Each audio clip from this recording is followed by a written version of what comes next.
Mr. Bhupender Yadav to give his opening remarks. Respected Prime Minister Shri Narendra Modi ji and the member of August gathering. It is a great pleasure for me to be a part of the human effort for environment, especially today on the occasion of World Environment Day amidst such an august audience. The occasion is a solemn reminder that the steps for environment protection are more needed now than ever. This year's World Environment Day theme is Only One Earth, a truth that is well known. Climate change is already impacting people's lives and livelihood. As a country under the leadership of Honorable Prime Minister Shri Narendra Modi ji, we are committed to follow a growth path that delivers sustainable development. We have made significant strides in every sphere despite our developmental challenges, such as clean energy systems, enhanced energy efficiency, resilient urban infrastructure, innovative and sustainable green transportation networks, and planned afforestation. During the last 8 years, India has witnessed the fastest growth rate in renewable energy capacity addition among all large economies. Today, as the world faces severe environmental crisis, it is crucial that we find ways to combat it not just through modern technologies, but with the wisdom of our collective cultural tradition and knowledge. The need of the hour is urging mindful and deliberate utilization. The present generation has to protect the rich natural treasure for future generation. Achieving sustainable patterns of consumption and production is critical if we are to overcome the planetary crisis of climate change. As we are intimately linked with environment for survival, the world must focus on conserving natural ecosystem. Collective efforts are needed to chart a new low-emission path. Most recently, at COP26 in 2021, the Honorable Prime Minister highlighted the importance of individual behavior change for catalyzing climate action as part of the Lifestyle for Environment Life movement. The launch of Life Global Call for Action envisioned to make individual behavior change the center of climate action narrative in the world and make sustainable lifestyle a global mass movement. With these words, I extend my best wishes to all the people worldwide and hope that we can make collective and innovative effort to make our planet cleaner and greener. Thank you very much. Thank you, Honorable Minister. I would now like to invite Mr. Bill Gates, co-founder Microsoft and co-chairman Gates Foundation, a humanitarian who's been a key supporter of environmental and climate causes through his varying initiatives, including the work on Nudge, which his foundation is undertaking in India. He joins us from Seattle. Thank you, Prime Minister Modi, for inviting me to speak at the launch of this important initiative, Lifestyle for Environment Movement. This is a critical time in the fight against climate change. People all over the world are already being affected by a warmer climate. For example, we have seen impacts like the catastrophic floods and unprecedented heat waves that have struck India and South Asia in recent weeks. In a typical year, the world is still emitting over 51 billion tons of greenhouse gases. Countries like the United States need to take the lead in reducing these emissions and making sure there's technologies that make it easier for all countries to do the same. I'm inspired by India's leadership and efforts to curb the rise in emissions, and I was excited to learn about the LIFE movement and its potential to draw in the full power of collective action. To eliminate greenhouse gases, we need innovative technologies and participation from all. Ensuring that these breakthrough technologies will be widely adopted will require not only large investments and partnerships between the private and public sector, but also demand from individuals. Individual actions will send market signals that encourage governments and businesses to invest in these new climate innovations and create the breakthroughs we need. The demand will ultimately bring down the cost of these technologies, known as the green premium, making clean technologies more affordable and accessible to everyone. I congratulate Prime Minister Modi for taking the lead on this global initiative of citizen action to promote pro-climate behaviors. Together, we can build a green industrial revolution, one that stops climate change, protects vulnerable communities, and puts the world on a path to progress. The necessity for collective global action to address climate change has never been greater, and India's role and leadership are crucial in assuring we reach our climate goals. Thank you. Thank you, Mr. Bill Gates. I now welcome Professor Cass Sunstein, author of the Nobel Prize-winning Nudge Theory, and Robert Walmsley, Professor of Behavioral Science at Harvard University. His research in the field of individual and social behavior change has been globally acknowledged. He joins us from Boston. Hello, it is a great honor to be with you today to celebrate the launch of the Lifestyle for the Environment movement. India and the Prime Minister have been world leaders with respect to environmental protection and climate change and human behavior. And many of us all over the world are looking to India for inspiration and ideas. To celebrate the launch, I'd like to speak a little bit about a framework which India has been using and which is being used all over the world for behavior change in connection with the environment and climate. It's called the EAST framework. It is an acronym, EAST.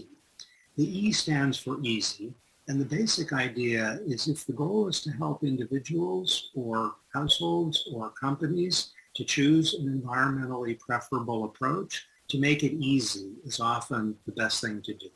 The A is for attractive.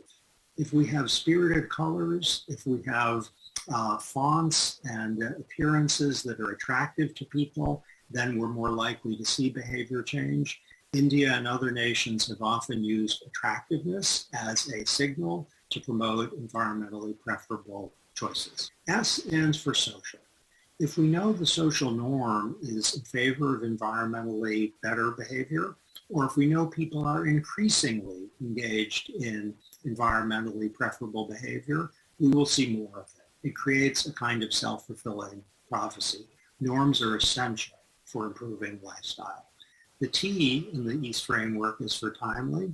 If people are given information or a reminder or a signal at exactly the right time when they're making the decision or maybe the hour before, it's more likely to be effective. That's the EAST framework. I'd like to add one letter to the framework. The letter is F, so we have a new acronym, FEAST, and the F is for fun. Often environmentally preferred behavior, better lifestyles actually are fun. They make people smile. They make them feel they're contributing to their nation. We've seen this in India often in recent years. We've seen it in Europe also, and sometimes in North America. It is really an honor to be able to speak to you on this historic event, and I look forward to seeing new creativity and new initiatives with respect to FEAST. Actually are fun. They make people smile.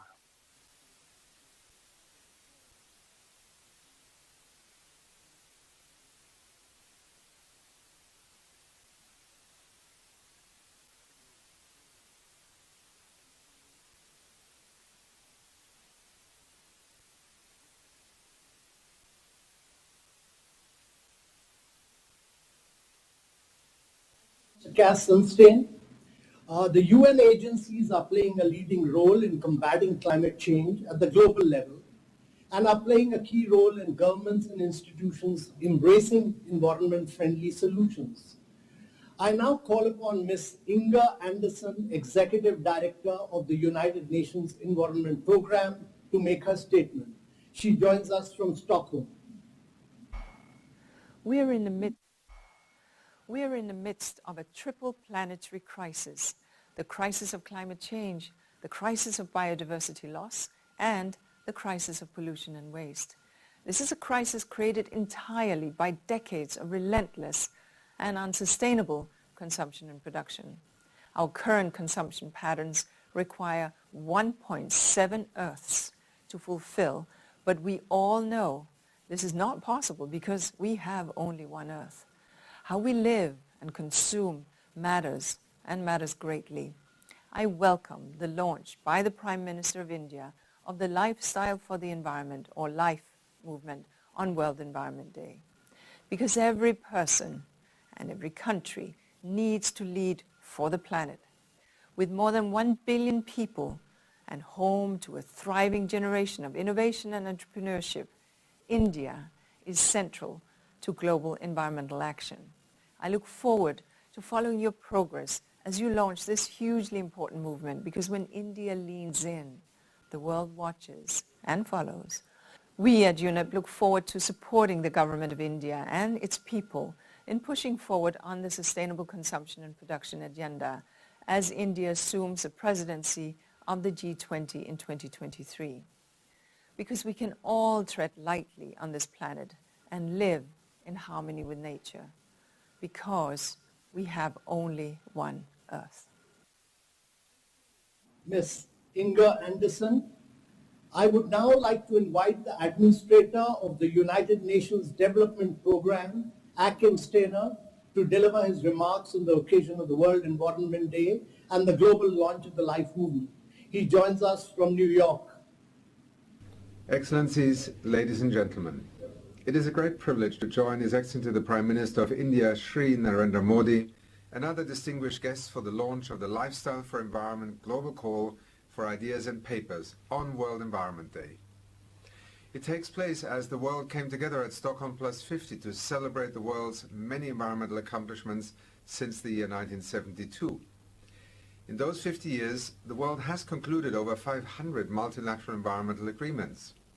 Yet we all know we must do better as our natural world continues to be degraded and destroyed while climate change intensifies. The United Nations is working side by side with countries and communities, helping them to decarbonize and restore our natural world while driving forward human development. For instance, through our climate promise, UNDP is supporting over 120 countries to enhance and now implement their nationally determined contributions under the Paris Agreement. And countries like India are serving as a kinetic energy behind decisive climate action on the world stage. That includes its work through cutting-edge initiatives such as the International Solar Alliance, the Coalition for Disaster Resilient Infrastructure, and One Sun, One World, One Grid, which aims for interconnected solar energy infrastructure at a global scale. Last year at COP26 in Glasgow, Prime Minister Modi advanced the idea of Lifestyle for Environment, or LIFE. It builds upon the idea that individual behavior and action are a key part of our collective climate responsibility. It aims to attract some of the world's very best solutions to drive climate-friendly behavior amongst individuals and communities, from grassroots innovators to academia to international organizations and beyond. As ever, please continue to rely on the support of the United Nations and UNDP as we help to make LIFE a global movement to change the way we live. Like nature, all of us must now be part of a metamorphosis to secure the future of both people and planet. Thank you. Thank you, Mr. Akim Steiner.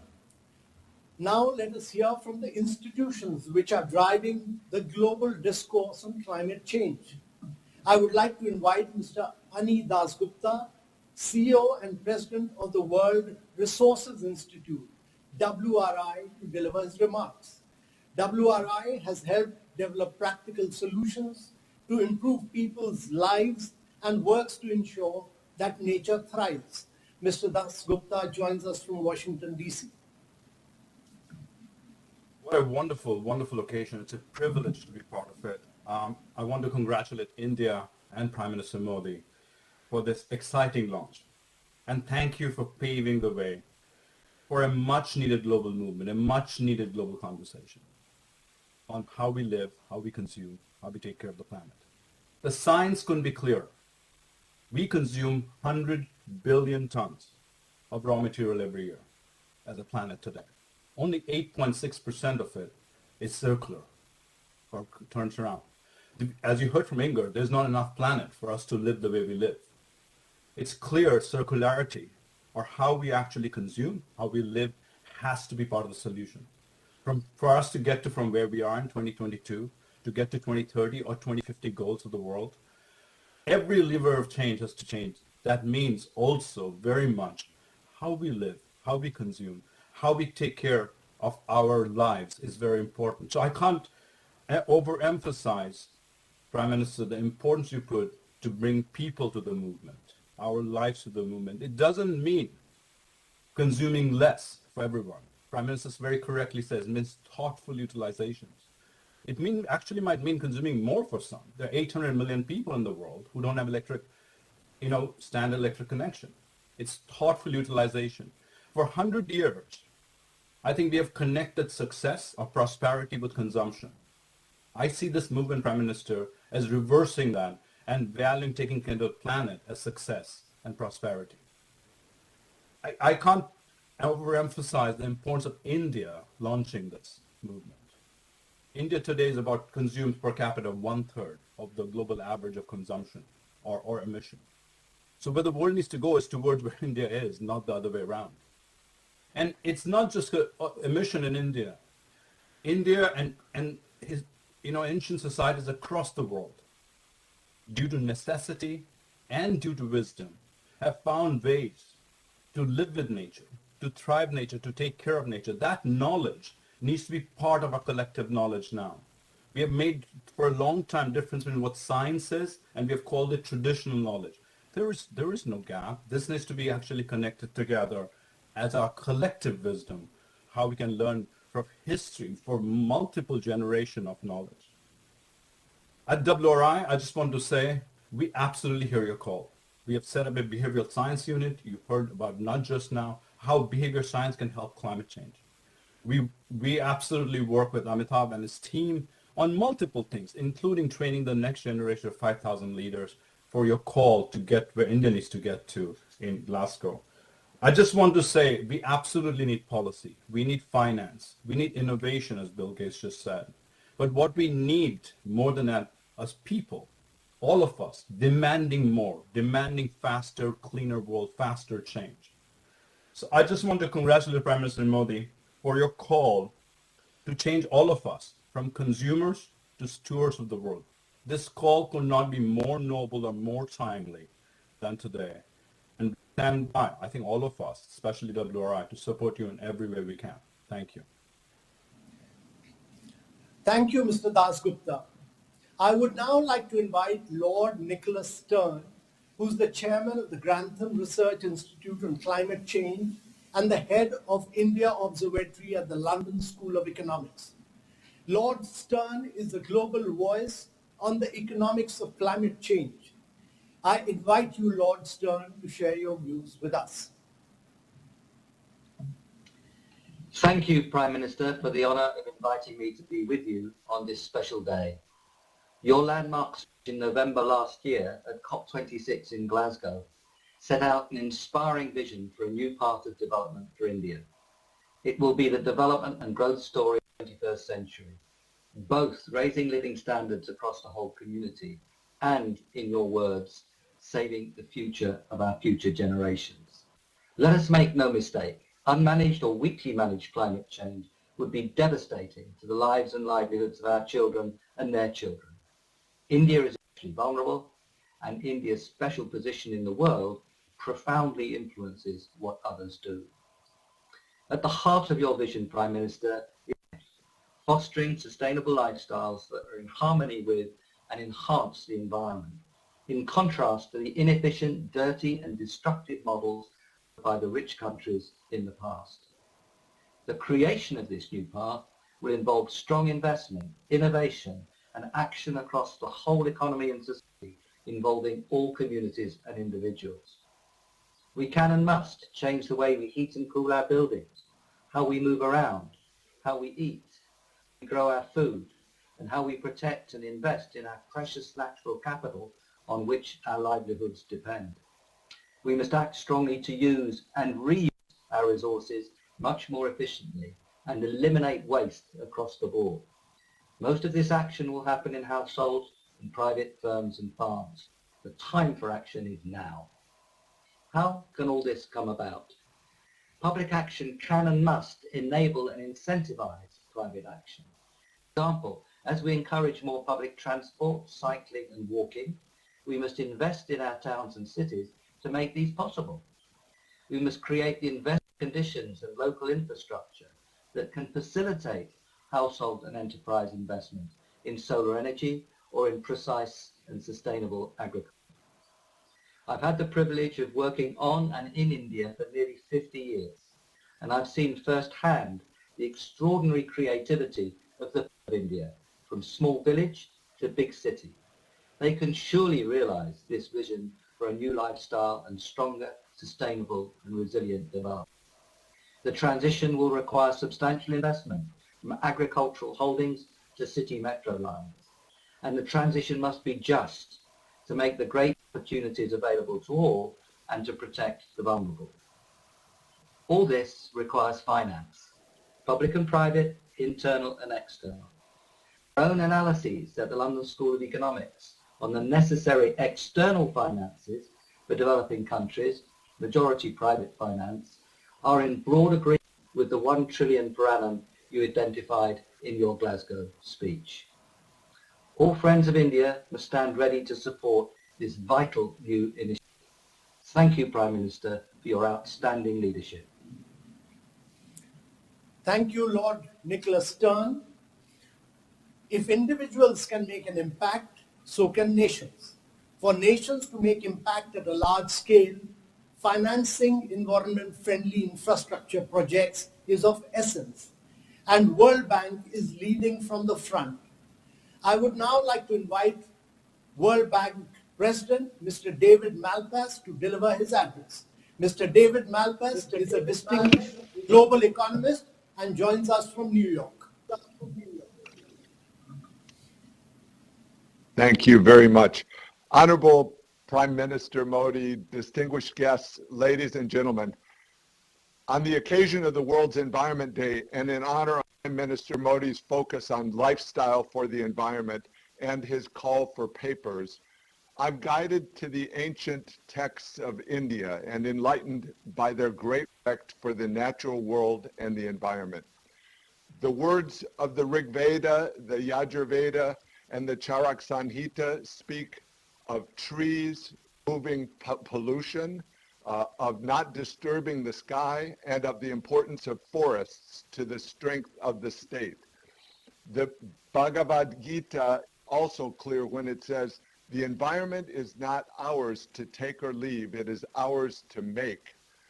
We can ask how, and the Gita speaks to our heart with prescience. Let the human community protect the environment for their own survival. In these words, I see a call for action, not inaction. I saw this urgency during my participation with Prime Minister Modi in 2019 at the Civil Service Capacity Building event in Gujarat. Mobilizing and empowering communities around sustainable growth and development is at the core of the World Bank's work and the Prime Minister's call for a movement of the masses against environmentally destructive behavior. I will focus today on the question of what the state can do to mobilize communities at scale for sustainable economic growth and development. To begin with, any mobilization of communities around development issues requires frontline motivators. India's Anganwadi workers who focus on children in rural areas, self-help groups of women mobilized around access to credit, and ASHA health workers. These are examples of frontline workers who are embedded in communities and work at scale.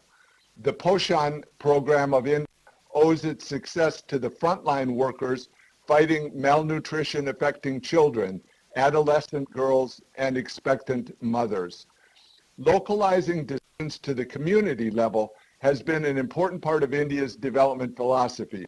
The white revolution, which changed the dairy industry, was catalyzed by the cooperatives managed by communities. Similarly, the Swachh Bharat sanitation program relied on behavior change and community ownership of the mission. Mass action has been an integral part of its progress. In the context of adaptation to climate change, India faces one of its biggest challenges in the management of water and land.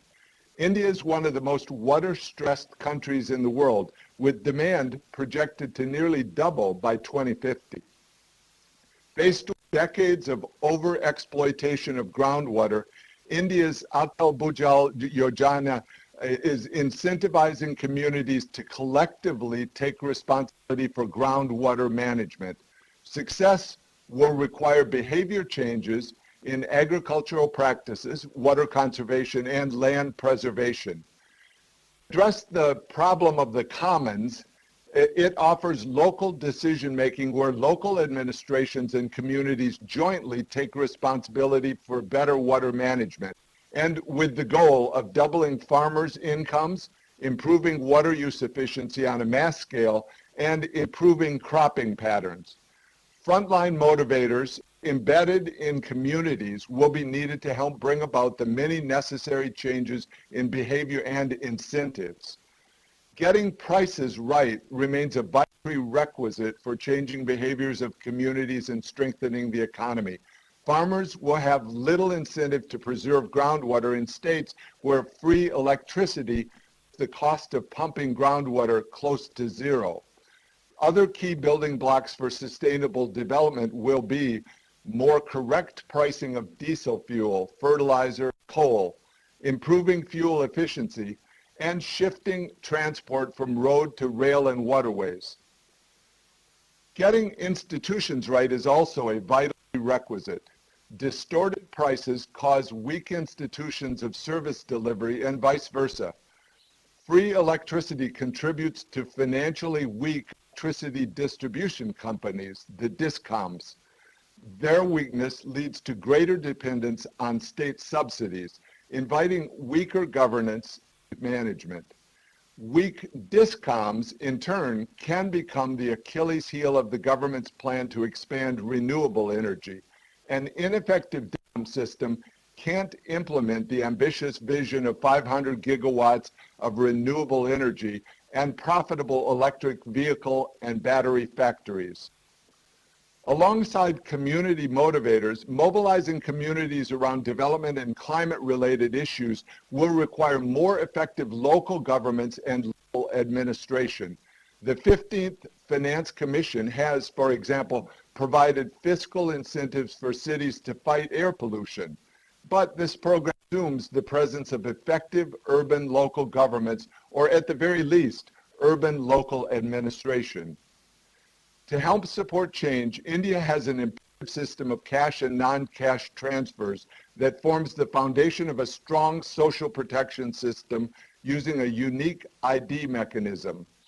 Important for today's discussion, using cash transfers to mobilize and incentivize communities around specific development issues allows the state to reduce the reliance on subsidies and artificial prices. Communities facing shocks due to pandemics or climate changes can be supported by targeting specific groups such as farmers and women-headed households. India has also one of the world's largest food distribution systems, which during the peak of COVID provided support to 800 million people. Prime Minister Modi is right that communities have successfully mobilized around development programs and can do more. The state must play its role by leveraging frontline workers and investing in effective and accountable local governments, which are the tip of the state that is closest to the citizens. And vitally important, the state must get pricing policies and institutions right in order to credibly invite communities to participate in development programs as part of a mass movement. After all, we cannot expect to mobilize communities to advocate for public transport when public sector bus companies are inefficient at best. or to farm in a sustainable way when fertilizer subsidies distort behavior, or to conserve water when free electricity tells you to do otherwise. India has a long history of community mobilization that has worked, but also instances when it has not worked. For India to be a global leader in environmental action, it also has to be a global leader in economic development. The Prime Minister is correctly calling for a whole-of-life approach. It makes sense that this will need a whole-of-economy approach, ending poverty, growing the incomes of farmers and ordinary people, properly pricing water, electricity, fertilizer, coal, and oil, and making the right investments in cities. We look forward to supporting this with a whole-of-World Bank approach, combining the full resources and energy of the IBRD, IDA, IC, and MEGA. Today's call for papers offers the opportunity to use scholarly work to understand better how policies and institutions matter in incentivizing and leveraging communities around development issues. Let us not lose this learning opportunity being offered here today by Prime Minister Modi, who said recently that once people are determined to do something together, they do wonderful things. Thank you very much. Thank you, Mr. David Malpass, for your thought-provoking and inspirational words. Now it is my honor to invite the Honorable Prime Minister of India, Shri Narendra Modi ji, who has conceptualized this life movement, who has displayed true climate leadership, and who has led transformational grassroots level initiatives from the front. From Swachh Bharat Abhiyan to the Namami Gange program, from Ujala to Ujjwala, from faster adoption of electric mobility to green hydrogen, to Give It Up campaign and Save the Rain initiatives. Through his vast path-breaking measures, he has been a great driver of individual and community behavioral change. I request you, sir, to address India and the world on the occasion of the World Environment Day and launch the live global call for action. Honorable Prime Minister, sir.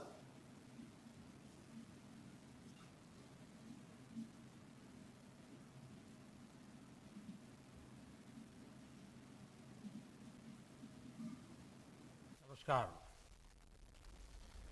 We just heard the insightful views of Her Excellency Inger Anderson, UNP Global Head. His Excellency Akam Steiner, UNDP Global Head.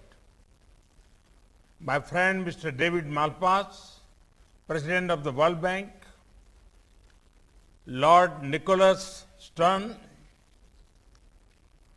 Mr. Kaas Sunstein, my friend Mr. Bill Gates, Sri Anil Das Gupta, India's Environment Minister, Sri Bhupendra Yadav, I thank them for their views. Ladies and gentlemen, dear friends, Namaste. Today's occasion and the date of the occasion both are very relevant. We begin the lifestyle for environment movement. This year's World Environment Day campaign slogan is Only One Earth, and the focus area is living sustainably in harmony with nature. The seriousness and the solution are beautifully covered in these phrases. Friends, our planet's challenges are well known to all of us. The need of the hour is human-centric, collective efforts and robust action that furthers sustainable development. At the COP26, this last year's summit in Glasgow, I proposed for Mission Life, Lifestyle for Environment. Efforts for such a mission received support from all across the world. I am glad that the resolution of the Life movement is being realized today. My gratitude for such a record support. As the name suggests, Mission Life puts individual and collective duty on all of us to do whatever we can for a better planet.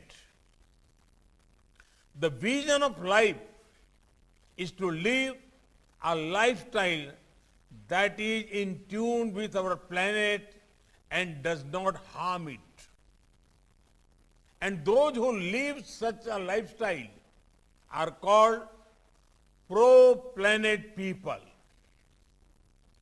Mission Life borrows from the past, operates in the present, and focuses on the future. Friends, the secret behind the Earth's long life is the harmony our ancestors maintained with nature. When it comes to tradition, almost all parts of the world have traditions that show a simple and sustainable solution to environmental problems. In Ghana, traditional norms have helped in turtle conservation. In the Serengeti region of the Tanzania, elephants and bushbucks are sacred. Thus, they have suffered less from illegal hunting. The Okpaga and Ogriki trees are special in Ethiopia.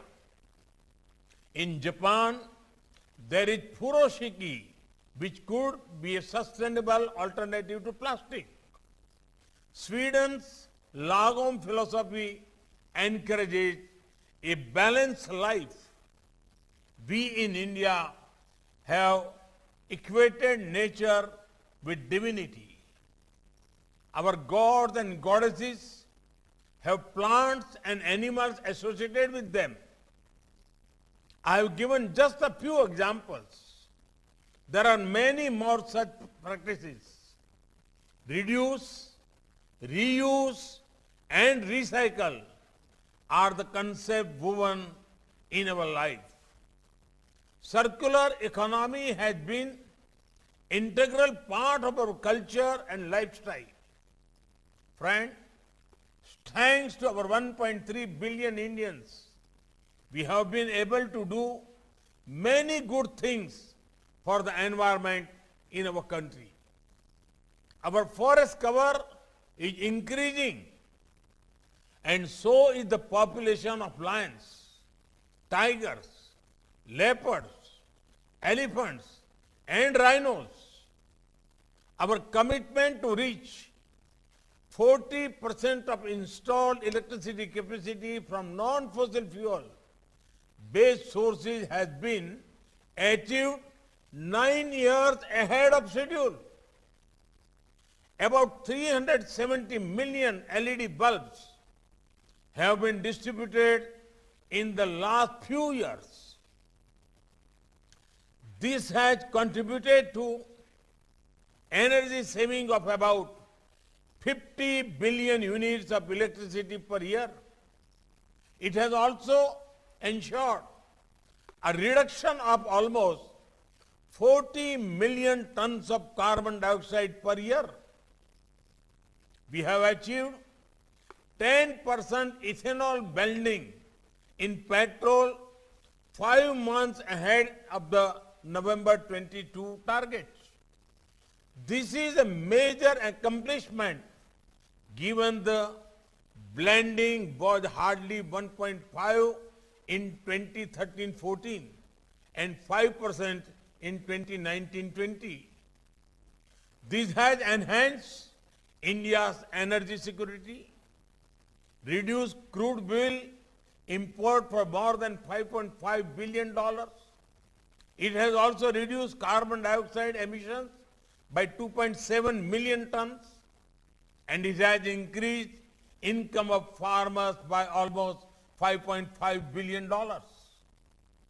Renewable energy is becoming widely popular, and our government has very high focus for development of this sector.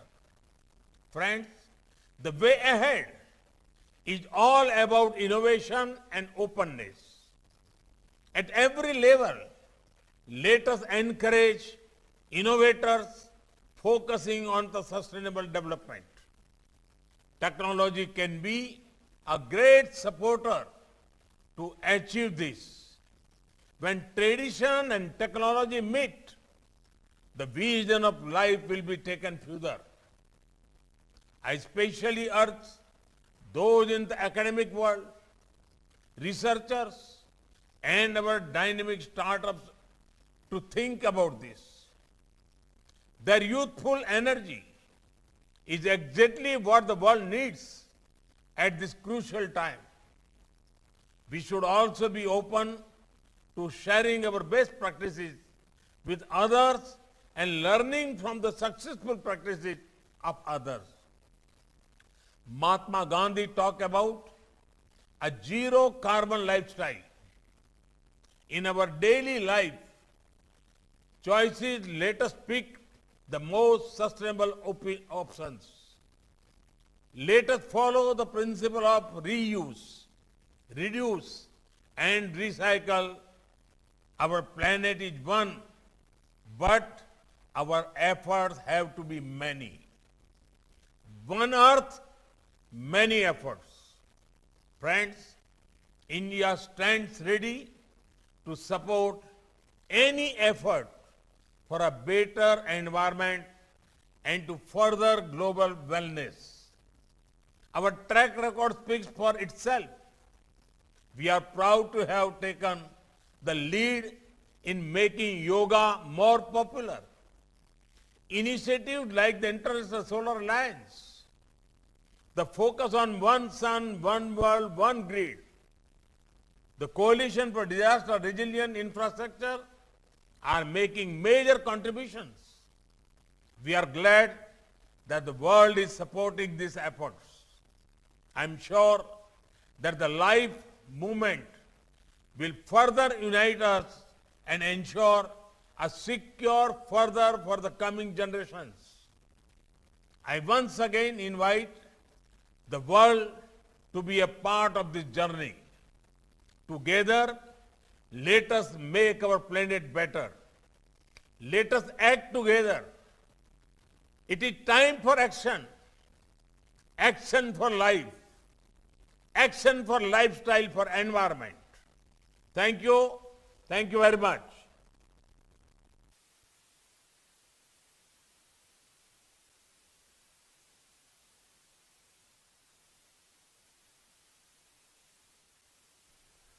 तो वैश्विक पहल life movement के launch के समय पर प्रधानमंत्री ने कई अहम बातें कही। उन्होंने कहा कि सबको मिलकर आगे आना होगा, तभी हम पर्यावरण को और सुरक्षित और बेहतर कर पाएंगे। कई महत्वपूर्ण बातें उन्होंने कही। उन्होंने कहा कि इस बार विश्व पर्यावरण 2022 की जो थीम है केवल एक पृथ्वी है, यानी कि यह दर्शाता है कि पूरे विश्व के जो सभी देश हैं सबको मिलकर पर्यावरण को बेहतर बनाने के लिए आगे आना होगा और अपनी लाइफ स्टाइल में परिवर्तन लाना होगा। उन्होंने ये भी कहा कि वैश्विक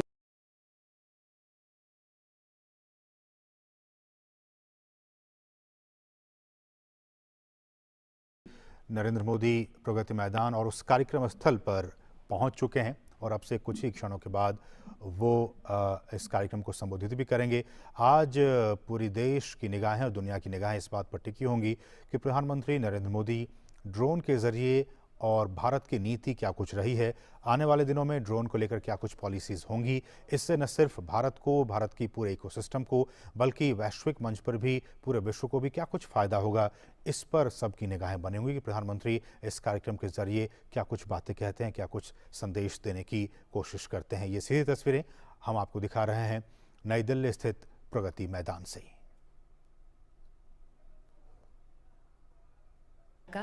मंच पर उपस्थित सभी सम्माननीय माननीय केंद्रीय मंत्रीगण का भी हम हृदय से स्वागत करते हैं, अभिनंदन करते हैं।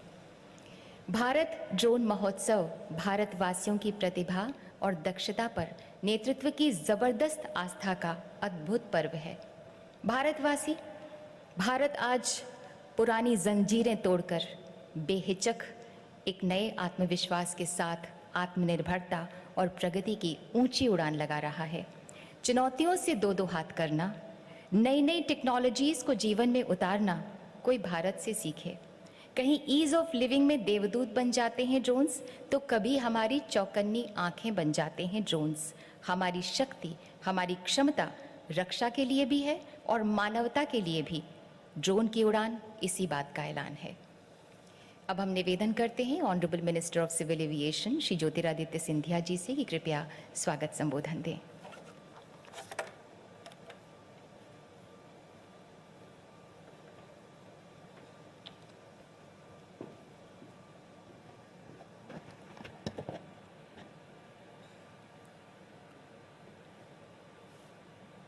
परम आदरणीय